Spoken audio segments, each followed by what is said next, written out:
Platón fue un ilustre filósofo griego, cuyo pensamiento nos fue presentado a través de sus diversos escritos, que han llegado hasta nuestros días. Platón nació en la ciudad de Atenas, hacia 427 a 428 AC, y pertenecía a una familia noble. Su padre se llamaba Aristán y su madre Perictión.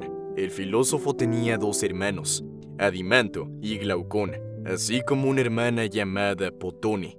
El padre de Platón, Aristeo, murió cuando el pensador era aún joven, y tras su muerte, Perictión volvió a casarse, esta vez con su tío, que se llamaba Pirilampo. Y de esta unión nació Antifón. Poca gente lo sabe, pero Platón era en realidad un apodo. El famoso filósofo se llamaba Aristócles, el mismo nombre que su abuelo. Platón viene del griego Platón y significa grande o ancho. Platón recibió el apodo de su entrenador de lucha libre por su tamaño físico. Platón vivió en una época políticamente turbulenta para Atenas. Vivió durante la guerra de Peloponeso, que fue un conflicto entre Atenas y Esparta. También fue testigo del periodo en el que Atenas fue derrotada por Sicilia y sufrió un importante cambio político, ya que la democracia perdió su lugar en favor de la oligarquía.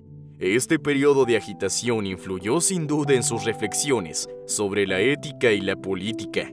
Platón recibió una buena educación durante toda su infancia y juventud y estudió una amplia gama de asignaturas, como música, historia, geometría, aritmética y otras. Durante toda su juventud, destacó en atletismo. En sus primeros estudios filosóficos a través del contacto con su contemporáneo, Gratilo, se interesó por el presocrático, Heráclito de Éfeso, y más tarde estudió también a los filósofos de la escuela eleática, entre los que Parménides fue especialmente importante para Platón. Cuando tenía unos 20 años, Platón se convirtió en un discípulo del notable filósofo Sócrates. Sócrates tenía un comportamiento peculiar en comparación con sus contemporáneos. Vestía de forma desenfadada y frecuentaba diversos lugares públicos, donde interrogaba a una gran variedad de personas. Platón se convirtió en discípulo de Sócrates, y aunque su maestro no escribió nada, el fiel aprendiz registró mucha información sobre él, de modo que hoy, gran parte de lo que sabemos sobre la vida y obra de Sócrates procede de las obras de su discípulo Platón. Platón había mostrado interés por dedicarse a la política, pero cuando su admirado maestro Sócrates fue condenado y ejecutado, se desilusionó profundamente con el gobierno local y comenzó a trazar otro rumbo para su vida. Tras la muerte de Sócrates, Platón abandonó su ciudad natal y se dirigió a Megara, una ciudad situada al oeste de Atenas. Más tarde, en el año 388 AC, cuando tenía unos 40 años, pasó una temporada en Italia, donde buscó el contacto con los pitagóricos, seguidores de la filosofía fundada por el presocrático Pitágoras de Samos. Por la misma época, también viajó a Cirene, que corresponde a la actual Libia, y a Egipto, que fue especialmente importante, ya que Platón habría entrado en contacto con los magos y profetas locales y aprendido de ellos. Sin embargo, los registros son inciertos sobre la visita del filósofo a estos dos lugares. Durante su estancia en Italia, Platón conoció al tirano Dionisio I, quien invitó al filósofo a visitar Siracusa en Sicilia y quiso que el pensador ateniense se convirtiera en su consejero. Sin duda, Platón esperaba exponer e influir de algún modo en el gobernante con su filosofía política, pero la relación entre ambos pronto se volvió problemática y surgieron entre ellos algunos desacuerdos incómodos. Dionisio I se enfadó tanto con el pensador griego que lo vendió como esclavo a un espartano de Egina, una isla cercana a Atenas. Sin embargo, Platón logró escapar de la situación a través de Anicérides de Cirene y regresó a Atenas. Durante esta época turbulenta en Italia, Platón entabló amistad con el filósofo griego Dión, pariente de Dionisio I. El regreso de Platón de aquel primer viaje a Sicilia fue especialmente importante. Cuando tenía unos 40 años, fundó su propia escuela filosófica cerca de Atenas, llamada Academia. Este nombre, Academia, procede de Academos, que fue un importante héroe ateniense. El lugar estaba asociado al culto de las musas, entidades vinculadas al dios Apolo, que era una de las principales y más veneradas deidades de la antigua Grecia. Por lo que sabemos, Platón no cobraba nada a los asistentes. Otro dato interesante es que hay noticias de que al menos 2 mujeres asistían a las reuniones de esta escuela filosófica. En sus escritos, Platón exploró distintas áreas de la investigación filosófica, como la epistemología, la política, la metafísica, la ética y la estética.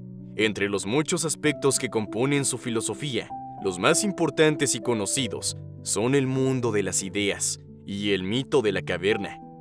El mundo de las ideas es uno de los pilares de la filosofía platónica. Este tema no aparece en un solo libro, sino en varios de sus textos.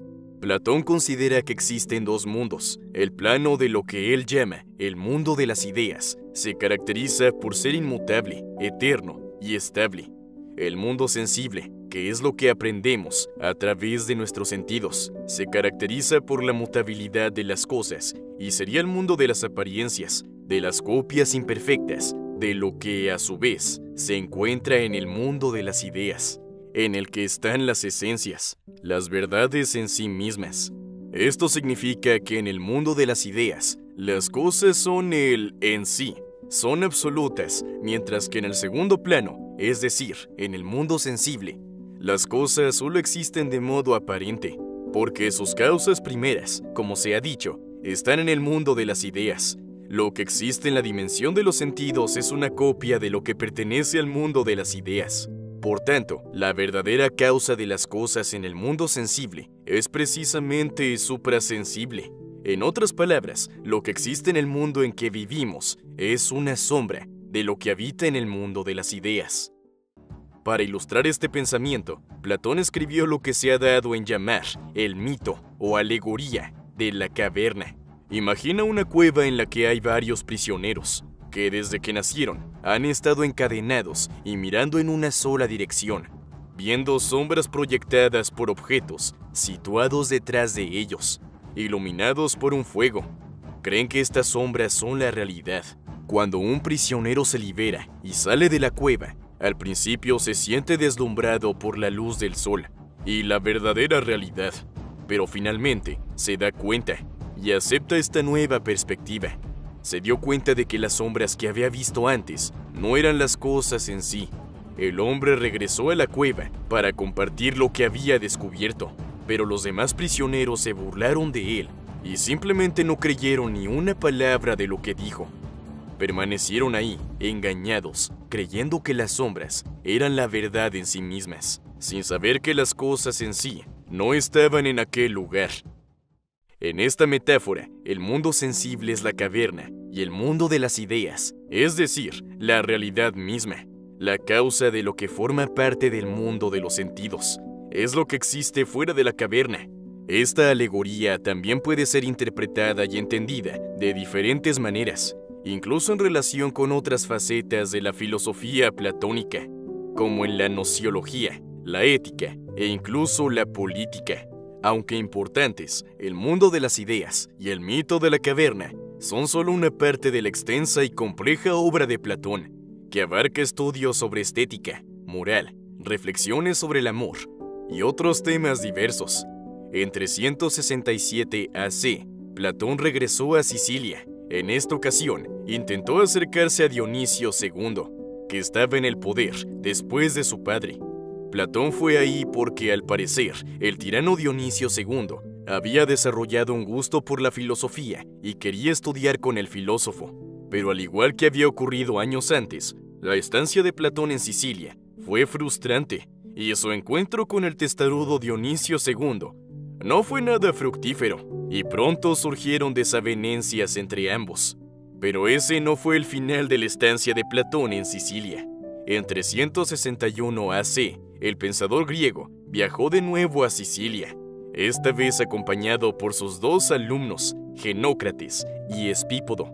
Sin embargo, las desavenencias volvieron a estallar y esta vez el filósofo estuvo a punto de perder la vida cuando intentó acercarse al autoritario Dionisio II, cuyo comportamiento bárbaro seguía siendo el mismo que antes. En esta época, su amigo Dion acabó tomando el poder, pero fue asesinado en el 353 AC. En el año 360 AC, Platón regresó a la ciudad de Atenas, donde permaneció activo hasta su muerte.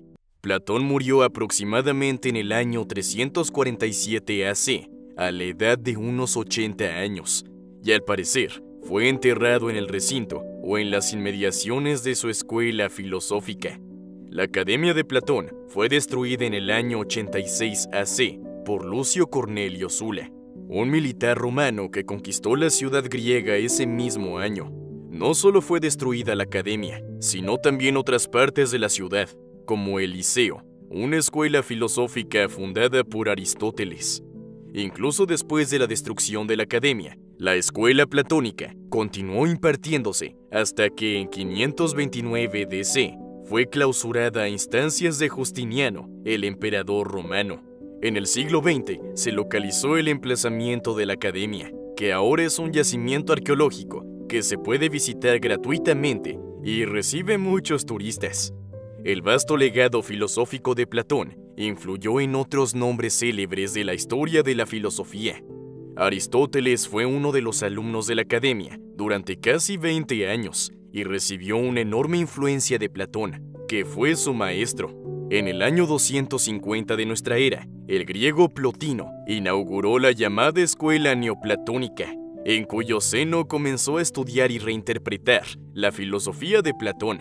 Además de Plotino, muchos otros pensadores como San Agustín, Porfirio, Bergson y Arthur Schopenhauer se vieron influidos por las famosas obras de Platón, que fue, sin duda, uno de los mayores genios de la humanidad y cuyos libros siguen traduciéndose a varios idiomas y atrayendo a lectores e investigadores de todo el mundo. Entre sus obras más destacadas figuran La República, El Banquete, El Fedón, El Teteto y El Fedro. El nombre de Platón sigue siendo reconocido hoy en día, incluso por quienes no conocen la filosofía, y sus enseñanzas siguen influyendo en las nuevas generaciones de pensadores.